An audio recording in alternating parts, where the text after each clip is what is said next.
Good morning, everyone, and welcome to the Canopy Cafe on Tuesday, August 18th of 2020. My name is Ben Smock. I am the Director of Development with Canopy.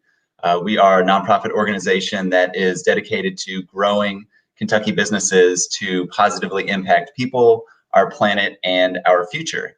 And today we have a wonderful guest, Lane Boldman, who is the Director of the Kentucky Conservation Committee, and we will be bringing her on here shortly. We want to jump into the good business news with Alex Page here in a minute, but for those of you who are new to the Canopy Cafe, we host these Tuesdays and Thursdays at 10 a.m., and it's an opportunity to have conversations in good business with nonprofit leaders, with business leaders, with like-minded folks throughout Kentucky to really uplift the importance of the good business movement and to share our collective work and to uplift voices from all throughout the state that are doing wonderful things. And Lane is no exception to somebody doing amazing work in the state of Kentucky. And so we're happy to have her today. But for now, let's go ahead and bring on Alex Page, who is Canopy Certified Program Specialist and part of the big brain behind the Canopy Certified Program. And she's going to update us on some news and good business. So Alex, welcome. Hey, how you doing? I'm pretty good. How are you? Doing fine, doing fine. What is going on in the good business world this morning? Well, I pulled two articles specifically today to talk a little bit about environmentalism, since we're going to be talking with Lane today, but then also another one that has to do with the racial justice movement. So, Very cool. First one I want to talk about is, so recently Pinterest has actually appointed Andrea Wisham, who is a president of a real estate company, Skywalker Holdings, and former Harpo Studios executive, to its board of directors. And this appointment makes Wisham Pinterest's first Black board member and third female board member. So Pinterest added its first female board member back in 2016 when it appointed Michelle Wilson, a former Amazon executive. Wilson was also the company's first outside board member. So this announcement comes a couple days after Pinterest employees staged a virtual walkout to demand systemic change as it relates to gender and racial discrimination. The walkout was a direct response to former Pinterest employees speaking out against gender and racial discrimination. So like last week, former Pinterest COO Francois Brewer, I think is the last name, sued the company, alleging gender discrimination, retaliation, and wrongful termination. So employees are now demanding full transparency about promotion levels and retention, total compensation package transparency, the people within the 2 layers of reporting to the CEO to be at least 25% women and 8% underrepresented employees, and a commitment to a diversity goal for the 3rd layer of reporting to the CEO. So the recent appointment, she stated in an interview that there are real challenges to address and that responsibility is not lost on her. And she's committed to listening and sharing her perspective and providing guidance as Pinterest continues to make positive strides forward. So it's just really great to hear that a really big company that maybe has recently kind of had some issues publicly, that they're willing to make this appointment. And hopefully it'll serve Pinterest well in the future and serve as a model for other businesses to represent, underrepresented minorities as well as women, and just have a more diverse board composition in general. So. Absolutely. Love to hear that, and love to know of the actionable steps forward and the example that can be set for other organizations. And I know you're quite familiar with the importance of that from a governance perspective in the Canopy Certified Program. So I'm sure you're happy to see that piece of news coming through. Yes, and it's just, I love to see it in real life, because all theoretically, it's a lot easier said than done. So seeing these actionable steps happen, like you said, is really great. Absolutely. Absolutely. So what's the other piece of news in the good business world? So the other one is an environmental good piece of news, and the electric truck revolution is coming to the waste hauling industry, which is exciting. So in solving the questions that still remain regarding the ability of an electric truck to perform heavy-duty tasks like hauling garbage, the waste management firm Republic Services just confirmed a deal with the startup Nikola Corp for up to 5,000 battery-operated waste hauling and recycling collection trucks.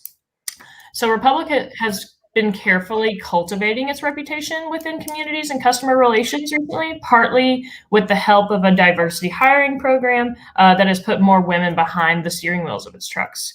The switch to electric trucks will make a significant contribution to those efforts by cutting down on engine noise. And electric vehicles do not idle when they are stopped or parked. They make far less noise than diesel engines when they're on the move. And so the turnover will also make a significant contribution to Republic's plans for reducing carbon emissions. So yes, noise reduction and eco-friendliness are two wonderful benefits of electric trucks, but another benefit is actually improved performance. So with 3 times more horsepower than diesel or natural gas engines, the new electric trucks will be capable of traveling uphill with full loads, a feat that can be kind of problematic for compressed natural gas engines. So Republic will not have to actually pay extra for the improved performance.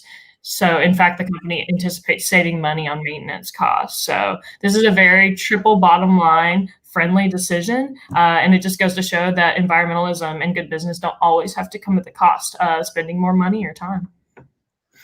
Well said. That's a wonderful story. Love to hear examples like that. And from my front window looks out onto my street and I see cars coming up and down all the time, delivery trucks, and so it's really great to see the switch to something more environmentally friendly. So fantastic news.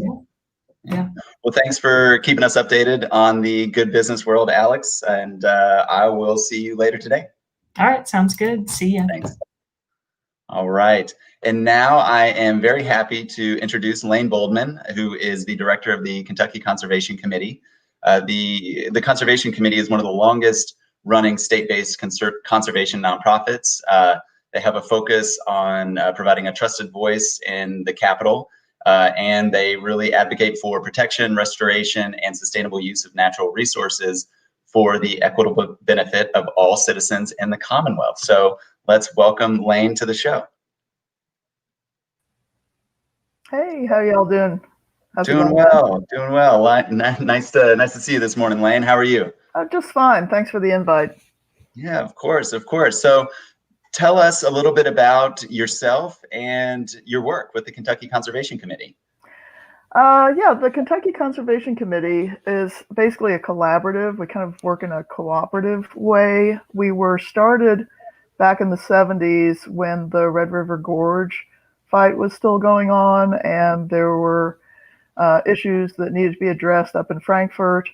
And the environmental groups that were around at that time, of which there were only a few, decided that the best way to manage that was to collaborate together, hire a joint lobbyist to help facilitate those conversations. So that's still the way we work today. We now work with about a dozen nonprofits, helping them and providing representation up in Frankfurt. We have 2 lobbyists every session, plus some additional help. Our board members also have lobbying experience and nonprofit experience, and some of them have actually worked in the state. So they know the ins and outs of who to talk to, what agencies will be most effective in getting an issue through. And so what we do is we ask the contributing organizations to kind of chip in on our budget, and we help watch issues on their behalf.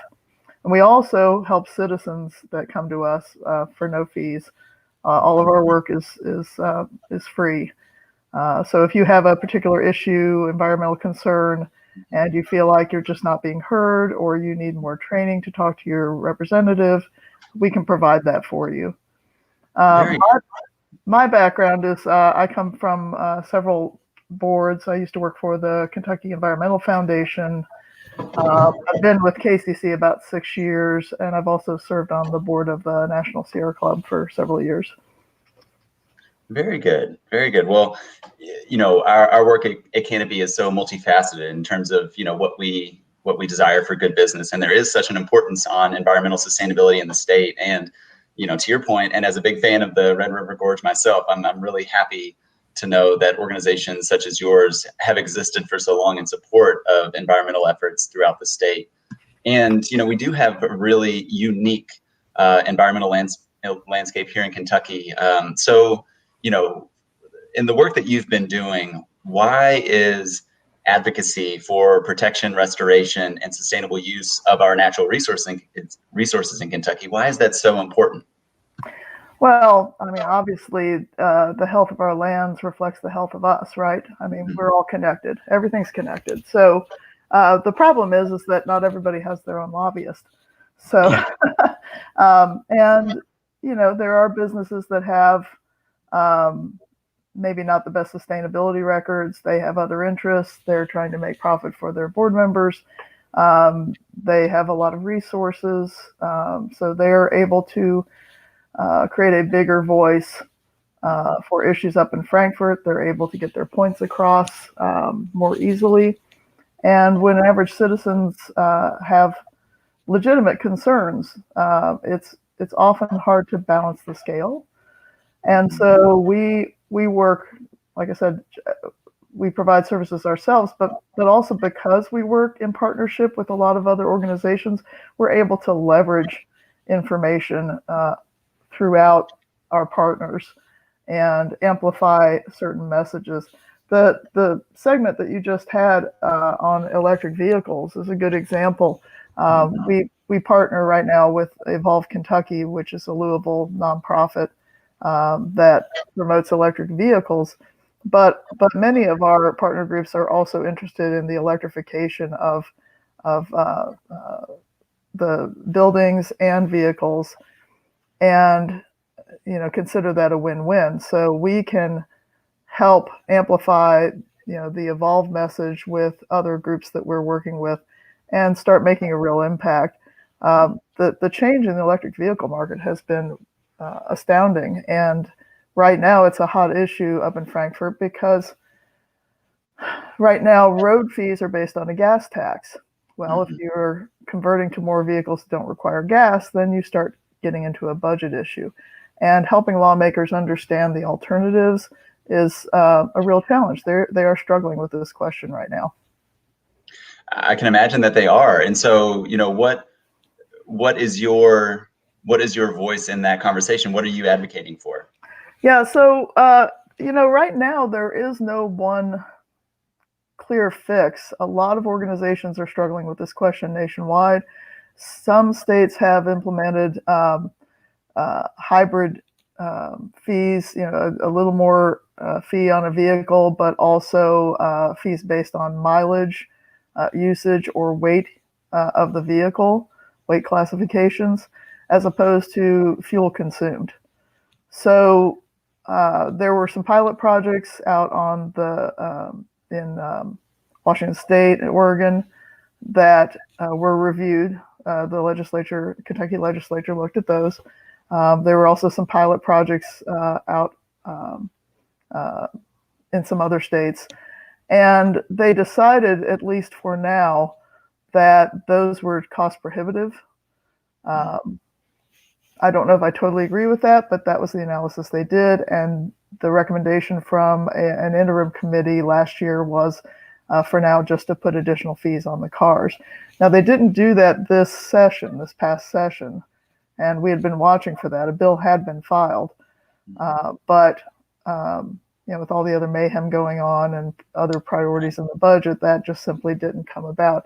I don't know when that's planned to be proposed again, but consumers should be aware that if they drive a electric car, or the law that was proposed this last session also include hybrid cars, that they should be aware that that's something that may come down as a topic again in this next session or the session after.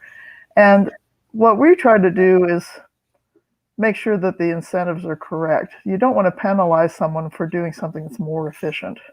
Right. So the solutions we're open to, but the solutions need to promote the right kinds of behavior.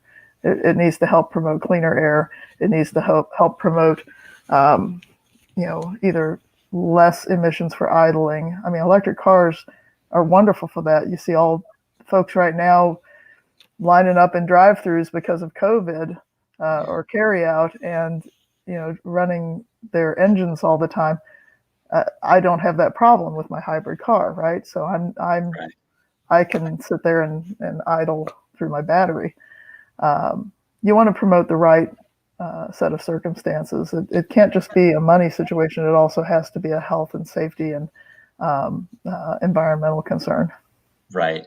And I think it really speaks to the importance of your work, the collective voices and the amplification of, important topics such as this. And, Canopy understands that really well. I mean, our genesis was based in the legislative space when, our founder and several others throughout Kentucky were successfully able to support the passing of the public benefit corporation legislation a few years ago. And so, things like that, the voices in your corner, they really start to help people understand. It really starts to raise the importance of this and the possibility that exists in the future. And I think, if we can continue to work together, and I know that this is a good opportunity for our organizations moving forward, is to continue to support each other in the legislative space, because this is all, rolling up to statewide economic development. These are the things that we need to be talking about. And to your point, to really support the positive solutions and to find how we can do that, as opposed to, any sort of punitive action for just, doing the right thing. So I'm with you. I'm with you on that. Tell us, you have an event coming up, the Wild and Scenic Film Festival, and you've been doing this for a while now. And obviously with everything this year, it's going to look a little different. So tell us about this film festival and how people can get involved. Sure. Like many nonprofits, we're all struggling a bit now with COVID, but we had been running a live Wild and Scenic Film Festival in Lexington for the past 6 years. Great little festival, wonderful adventure films, short artistic films where you can see great wild areas, mountain biking, hiking, canoeing, whitewater. This year, because of COVID, we had to stop the project, but then our national sponsors of the festival converted it to virtual. So now it can be seen statewide. And we're now promoting that event. It's going to have about a dozen films or so. And if you register for the event, you can see it in the safety of your home. You can support our local sponsors. And we'll also have some raffles and giveaways during the event. And then you can also live stream it for another 5 days. So if you don't get a chance to see all the films on September 24th, which is our launch date, you can spend another 5 days watching them at your leisure. So that's a benefit for us. Yeah, absolutely. Well, I'm looking forward to it, and Canopy is proud to have a silent auction item in there, which will be a broadside that was recently created for our 27 campaign supporting racial justice, and then a surprise from our very own Mr. Ben Lee will be in there. So we're looking forward to help out with that event and to see the success that it entails. Appreciate it very much. Yeah, of course. I see we have a comment. It's from Amy Scher. It just says Lane is terrific. So a little kudos to you, Lane, and the work that you're doing. Amy, thank you. Thank you for chiming in, Amy. And if anybody has questions, and I see a question from Ben Lee. So is the Conservation Committee working at all with the Green New Deal? Right. So we focus primarily on state level legislation, but what we do is we do have on our webpage a federal page that brings up federal legislation of note. And then when there are direct ties to local initiatives, we try to make those ties clear. We do have the Green New Deal up on our website, along with other federal legislation of note. There was one that passed recently to extend funding for public lands. We were very excited about to see that go through. And so we try to tie that with local efforts to fund public lands. So we kind of keep the focus state-based as much as possible, but we do, so we didn't take a position on the Green New Deal. Of course, the Green New Deal is more aspirational goals, but we do want to share as much information as possible. Right. And then let you know how that might impact Kentucky. Absolutely. Absolutely. Great question, Ben. So Lane, one of the questions that we ask all participants on this show, and because Canopy's vision is to make Kentucky first in the good business movement, what is your definition of good business?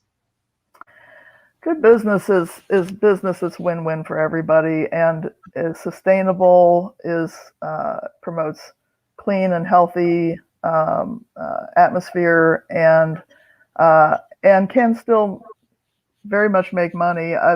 Making money shouldn't have to be a trade-off with pollution or things that impact employees' health or the public's health. There's a lot of win-wins out there. The electric car market, I think, is a good example of that, where you can reduce pollution, you can build an exciting product, people will like it, and it makes the world a better place overall. Solar is just starting to really ramp up in Kentucky. It's amazing how many solar proposals there have been going on in the last few years. Certainly a cleaner energy source than others that Kentucky has relied on over the life of the business community. Right. So it's trying to think ahead, be innovative, and look at the entire cost of doing business, not just the monetary issues, but what makes a better customer, what makes a better employee, what makes their life better. Isn't that what we're all trying to do? It sure is, and that's really well said, and I completely agree with you. I mean, that's what we're about, and I think what we're hoping to see with the businesses that are going through the Canopy certified program is that overall increase in some of those multifaceted topics that you've laid out, and ultimately to be profitable as well. That's absolutely what we want, but doing it in the right way is very possible, and it's just what we stand for, and it represents the most ethical form of business and capitalism. It's how it should be. So. Yeah, and if done right, I mean, it actually creates more jobs, correct? Exactly. I mean, Absolutely. A lot of our infrastructure was built on a base of what existed back in the 50s, the 60s, and it was when you had very large corporations that supported the entire town. But now, digital technology, current technology, all of us working remote. We can do a lot of our work off our smartphones. I mean, technology changes, and we should praise the benefits of that because it allows us more freedom. It allows us a healthier work atmosphere. Absolutely. Absolutely. So Lane, we're almost at our time for the Canopy Cafe this morning. So please let folks know where they can go to learn more about the Kentucky Conservation Committee, to participate in the upcoming film festival. Where can folks go? Yeah, so go to kyconservation.org. We have an events tab on our website. Now, I also want to direct you to a voter resources page that we have on our legislative tab, because right now everyone's thinking about the elections. We don't take positions on candidates. We're nonpartisan. It's the best way to get legislation through, is to work with everybody. But we do want to educate people about candidates, provide them the information, give candidate links, give them the deadlines to the elections, the new process that was just laid out by the Attorney General and the Governor. You can find all that on our website. Good. Thank you, Lane. We appreciate you stopping by the Canopy Cafe this morning, and we look forward to our continued partnership and making Kentucky first. All right. Thanks for the invite. Appreciate it. Good luck. Thank you, Lane. Take care. All right. That was Lane Boldman with the Kentucky Conservation Committee, and Canopy's really proud to feature her on the cafe this morning, and excited to continue the important work from an environmental perspective in Kentucky. So if anybody listening is interested in getting involved, there are a couple ways that you can take action in the near future. The first of which is signing the Charter for Good Business. Canopy is trying to generate as many signatures as possible of Kentuckians that believe that good business is the way. And if you believe this, and if you want to see Kentucky as this premier ecosystem for socially and environmentally responsible business, check out our website, canopyky.org, sign the charter, and that's all you have to do. And we would really appreciate you for it. Also, Canopy will be participating in Give for Good, which is a month out, September 17th of 2020, and it's Louisville's biggest day of giving. And as Lane alluded to, and as many of you understand, nonprofits have been heavily impacted by everything to do with the global pandemic. And so really relying on the support of our community on this day. We are going to be featuring the festival in good business. So there's going to be fantastic content throughout the day, musicians, artists, poets, business leaders. And so please tune in, check out the amazing content and amazing partners that will feature throughout the day.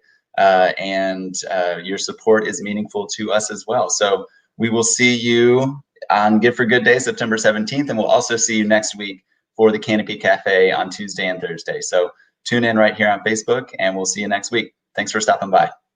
Take care.